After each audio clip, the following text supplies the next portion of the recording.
Welcome to the 5 Minute Biographies YouTube channel. John Dillinger. The Depression era has become a somewhat romanticised time in American history, especially as the memory of it fades from the collective consciousness.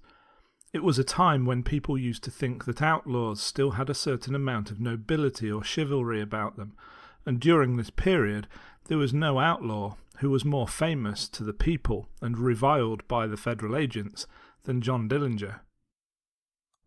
Born in Indiana, USA on the 22nd of June 1903, John Dillinger had a troubled youth. His mother died before his 4th birthday, and his family situation with his father was never stable. John Dillinger simply had a desire for mischief even from a young age. Accused of bullying smaller children at school, brash behaviour and petty theft, Dillinger, even as a child, showed all the hallmarks that would come to characterise his personality later in life. His father, concerned for his well-being and fearing that the city was corrupting his son, moved them further out into the countryside. However, this did nothing to assuage the young Dillinger's need for rebellion, and by the age of 19 he was getting into more serious trouble, and in 1922 was arrested for auto theft. John's behaviour started to drive a wedge between him and his father, and so he enlisted in the US Navy and was assigned to the USS Utah as a fireman. However, after only a few months into his service, he deserted when the ship made port in Boston, and he eventually received a dishonourable discharge. He then returned to the rural town he had left, Mooresville in Indiana, where he met Beryl Ethel Hovius, whom he married in 1924. The couple attempted to settle down into some sort of family life, but John had difficulty finding work, and when he did find a job he often struggled to keep it. So he started to think of more rewarding ways of making money, eventually settling on a plan to commit a robbery in collaboration with his friend, Ed Singleton. Recognised by a local man, John Dillinger and Ed Singleton were quickly caught by the Mooresville Police Department. After initially pleading not guilty, John was convinced by his father that he would get an easier sentence if he pled guilty. John's father worked to try and get a lenient sentence for his son, but instead John was sent to prison for 10 to 20 years. Unfortunately, his time in prison did not have the desired results, and instead of rehabilitation, he spent his time learning from other inmates and even began meticulous planning for how they would rob banks when they were released. It was during this period that John Dillinger learned the skills that would make him a bank-robbing legend. Through the successful lobbying of his father, Dillinger was paroled after having served 9.5 years. With a newly acquired knowledge of criminality and getting released in the midst of the Great Depression, honest work was difficult to come by, and so immediately upon release, Dillinger began a professional life of crime and started planning his first bank robbery. On the 21st of June 1933, the day before his 30th birthday, Dillinger successfully robbed the New Carlisle National Bank, getting away with $10,000.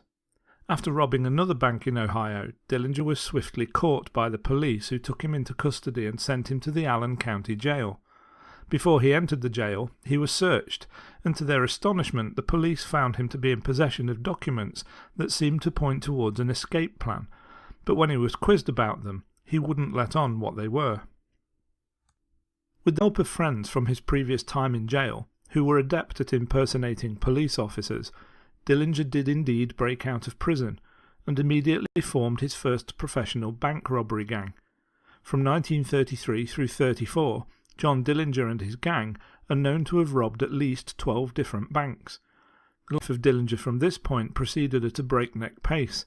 He met a new love interest, Evelyn Freschetti, and John undertook a successful string of different robberies and was involved in a number of notorious incidents, including the escape from Crown Point Prison and the Lincoln Courthouse shootout, which would go down in Depression-era legend. After a string of successful robberies, escapes and near misses, John Dillinger and Evelyn, along with another member of the gang, went to visit John's father on the 6th of April 1934. However, after falling asleep at the wheel and causing an accident resulting in the car ploughing through a local farmer's fence, the police quickly arrived in the area, followed shortly thereafter by the FBI, who had been on the trail of Dillinger for some months. A net was starting to close. On the 9th of April, Dillinger had an appointment in a local tavern, but when he and his lover Evelyn arrived, she sensed something was amiss and insisted to Dillinger that she should go in first. As soon as she entered the tavern, Evelyn was arrested by FBI agents who sought the whereabouts of Dillinger. Refusing to tell them anything, she allowed Dillinger to quietly drive off, without anyone noticing. After a failed attempt at saving Evelyn, Dillinger and the gang went on the run again, but eventually the law caught up with John for the last time. Betrayed by an informant who told officials that John Dillinger was a frequent client at a certain brothel, agents finally knew his whereabouts. He was observed entering the Biograph Theatre on the 22nd of July 1934. Federal agents staked out the area and waited for John to emerge. Although accounts vary, one thing is certain: Dillinger attempted to flee agents by running down an alley while armed and was shot by FBI agents.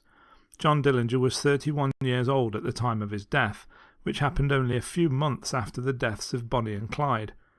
Dillinger cemented his place in history with a crime spree which lasted just a little under 2 years.